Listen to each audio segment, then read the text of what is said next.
All right, y'all. So today we are going to be talking about men's mental health and how to stop being weak. Look, a lot of people don't talk about men's mental health enough. And with it being June, Men's Mental Health Awareness Month, I just feel like I want to be one of them guys to spread the word a little more. So I'm going to make this quick because I want to talk to y'all about how to not be weak as well. So, just real quick, this is coming from someone who has probably never said this out loud to people. I've been going through like depression and bad mental health for about 5 to 6 years now, and it was tearing me apart. And a lot of people don't talk about how many men, take their lives through because of mental health and having no one to talk to. I don't know all the statistics, but one thing I can say is that if I'm not mistaken, 750,000 people take their lives every year. And I would say the second or third like biggest group in that area who do it are men from the ages like 19 through early 30s. And that's a problem that no one really talks about it because everyone's mental health matters. But there's a lot of girls out there that get taken more serious when it comes to mental health because guys were always taught to be a man, suck it up, be tough. But in reality, being a man isn't just like being tough all the time and not talking about how you're feeling, especially if you're being torn down. Being a man is saying the three words that a lot of y'all probably need to say if you're feeling this way, which is I need help. And that's something that I finally took the step to do. And I'm finally going to get help, finally seeing a therapist and finally just making these videos to help my people out there too with some issues that they might be going with. And just something I wanted to do to speak my mind when I'm feeling something. So yeah, to my guys out there, happy Men's Mental Health Awareness Month. Sorry, tongue twister, but go get help if you need it. And leading from that, I just want to talk about real quick how to stop being weak. You know, I'm not gonna get too deep into some of my personal life because I don't want to put that out there. But all I'm gonna say is I recently just got out of a relationship, and yeah, it hurt. I'm still hurt right now. And one thing from that, though, I can say that I learned that I really don't like and I'm going to overcome is that I felt weak. These, like the last few months of it, I felt weak. And this is why, along with me being depressed, I feel like I'm a little more hurt now because I didn't feel strong like I know I am. And I just want to talk to people out there that might be going through something that's making them feel weak when they know deep down they're not and like why it happens. So, just like real quick, I don't hate this person at all. I'm not it's not like that. I don't have the time or the effort to go online and start talking trash. No, I don't hate this person. I'm just talking about my experience.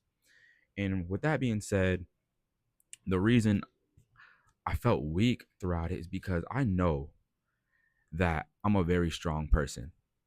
And in life there's people that are on this side that are really really strong people. And then there's people on this side that want to be strong, people that are trying. They're just not there yet. And there's nothing wrong with it. But there's people that already kind of got that mindset of being a strong person and what they stand for and what they live in reality. And I feel like a lot of us get blinded by the people on that side that's trying to be strong, and like they forget who they really are because they're listening to that side. And that's something that recently happened to me. Again, don't hate this person, but in this relationship, that's something that after talking to friends, therapists, people, I've realized that yes, were there mistakes on my part? Yes. Were there ways I could have handled it differently? Yes. But at the end of the day, a lot of the stuff that went wrong in this wasn't because it was mean or wasn't because it was bad. It was just because I'm a strong guy and I live in the reality of how things are. And I felt like I was being blinded to kind of pity someone. And leading off of that, I'm going to talk about the difference between empathy and pity. Empathy is different than a lot of y'all think. A lot of y'all think empathy is just feeling sad for somebody or understanding them. No, empathy is being able to understand that someone who's actually went through stuff in life is feeling this way and they're setting themselves up to do it again. And as a person that really cares about them, telling them something, whether it hurts their feelings or not, like what they should do so that you can stop the future pain they're getting ready to feel. That's empathy. And yes, you can word it differently when you say something to them. You can react a different way. And that was one fault that I would take that comes from this relationship. But at the end of the day, I, I always thought I wasn't an empathetic person. I always thought I was a mean person, and I felt like I was terrible. And now talking to people, therapists, getting help, I'm realizing that I'm not a bad person. I might need to just regulate my emotions and the way I say things, but I am empathetic because I care and I'm trying to stop future pain from happening to somebody by saying things how it is.